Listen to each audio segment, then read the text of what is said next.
لیکن نامحرم کو چھونے کی کسی کو بھی اجازت نہیں ہے، خواہ عورت کتنی ہی زیادہ بوڑھی کیوں نہ ہو جائے. زیادہ تر 99.99 مجتہدین نے کہا ہے کہ عورت خواہ کتنی ہی بوڑھی کیوں نہ ہو جائے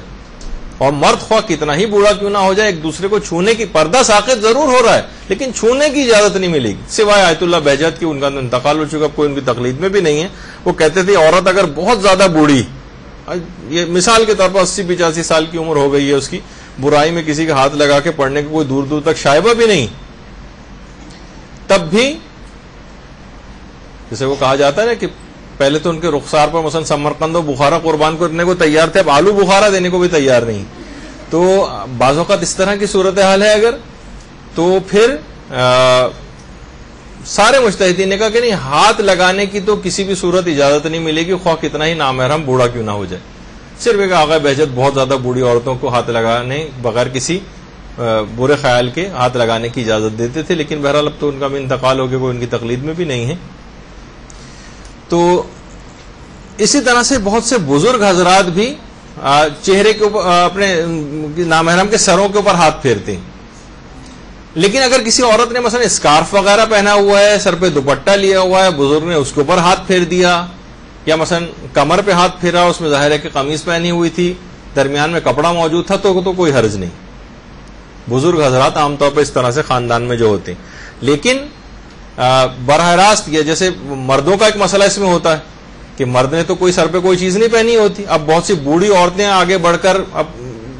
نوجوان لڑکے کے مثلا سر پہ ہاتھ پھیر رہی ہیں، تو اس کو ہر صورت میں اپنے سر کو، ان کا ہاتھ وہاں لگنے سے بچانا پڑے گا. یہ نہیں کہ وہاں کھڑا ہو کے گردن جھکا کے اپنے سر پہ بہت سے لوگ ہاتھ پھیرواتے ہیں، اس کی اجازت نہیں ملے گی.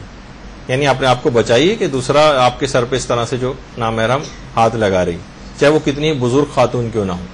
تو مردوں کے لحاظ سے بھی، اور عورتیں تو ظاہر ہے ان کو تو ویسے ہی بوڑھے مرد سے بھی نامحرم سے پردہ کرنا ہوتا ہے، چاہے جائے کا وہ ہاتھ بھی لگانے اگر آ رہا ہے تو کم سے کم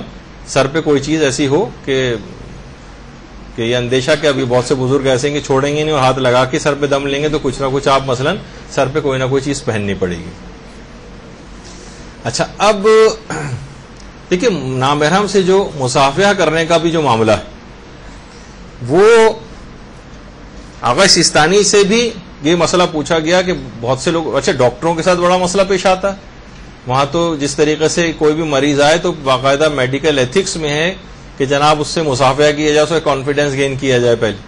تو باہر جو افراد ہیں بیچارے بے انتہا پریشان ہیں، مثلا اگر وہ ہاتھ نہیں ملائیں اس سے بہت روڈ سمجھا جا رہا ہے اس کو،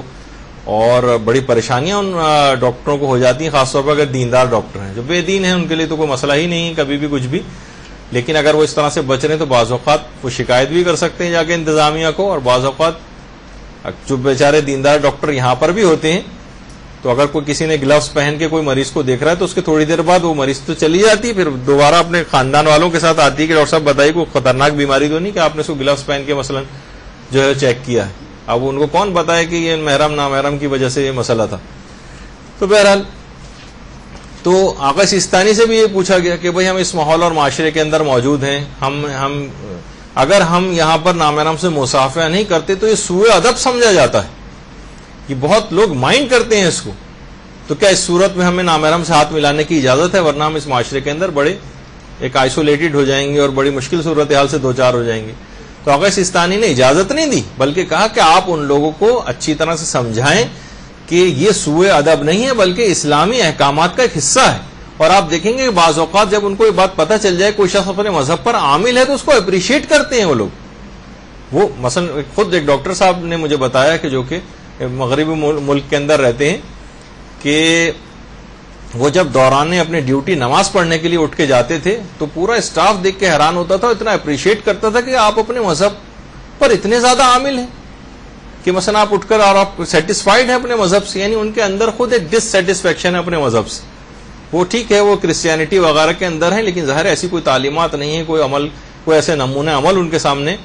موجود نہیں ہوتے. حتیٰ کہ ان کے جو اپنے جو پریسٹ اور وہ سب بھی ہے ان کو بھی آپ نے دیکھا ہوا ہے کہ وہ سب داڑھی منڈے اور ہر قسم کے فسق و فجور کے اندر وہ لوگ بھی مبتلا نظر آتے ہیں. تو وہ اپنے اندر سے کھوکھلا سا محسوس کرتے ہیں مذہبی اعتبار سے. تو کسی مذہب کو اپنے مذہب پہ عامل دیکھتے ہیں تو اپریشیٹ کرتے ہیں. یا آپ نے اپنے طور پر گمان کیا ہوا ہے کہ اس کو بہت برا لگ رہا ہے. ایک دفعہ اس کو صحیح طور پر یہ بات بتا دی جائے کہ کہ میں کسی کراہیت حقارت اور نفرت کی وجہ سے ایسا نہیں کر رہا کسی مذہبی منافرت کی بنا پر. یہ ہمارے اسلامی احکام کا ایک حصہ ہے, صرف آپ سے مخصوص نہیں ہے. کسی بھی نامحرم سے خواہ مسلمان ہی کیوں نہ ہو ہم مصافحہ نہیں کرتے,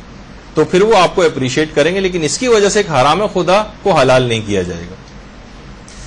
تو یہ ایک خاص بات اس میں تھی. اور اس میں ہاتھ لگنے کے حوالے سے جو احتیاطی موارد ہیں ان کا اس سے پہلے بھی میں نے تذکرہ کیا تھا آپ کے سامنے, کہ ریزگاری دیتے وقت مثلا یا کنڈکٹر وغیرہ حضرات کو اس میں کوئی کپڑے کے ذریعے دیں, درمیان میں کوئی کپڑا ہو, کوئی دستانہ آپ نے پہنا ہو تو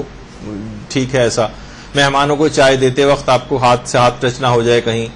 کسی جگہ آپ کوئی اور پیسوں کی کوئی ڈیلنگ کر رہی ہیں وہاں پہ ایسا نہ ہو جائے. کسی تنگ جگہ سے گزرتے وقت کوشش کریں, حتیٰ کہ آپ کو اس کی بھی اجازت نہیں ہے کہ بھائی کیا کریں کہ خود بخود اگر ٹکرا, جیسے طواف کے دوران اتنا زیادہ بعض اوقات رش ہوتا ہے, مردوں نے احرام پہنا ہوتا ہے, بہت سونے اپنے اوپر کا جو ایک بازو بھی باہر نکالا ہوا ہوتا ہے, قہرن ٹچ ہو جائے تو کوئی حرج نہیں, ظاہر ہے کہ آپ کا ارادہ اختیار ختم ہو گیا تھا رش کی وجہ سے. لیکن احتیاط آپ نہ کریں اور نامحرموں سے ایسی ٹکراتے رہیں بھائی کیا کریں یہاں تو رش ہے, تو وہ اس کی بھی اجازت نہیں ملے گی. نامحرم کو ٹچ کرنا خود طواف میں بھی اگر آپ نے احتیاط نہیں کی تو یہ گناہ والا کام کیا, تو اس میں مکمل اس میں محتاط رہنا چاہیے.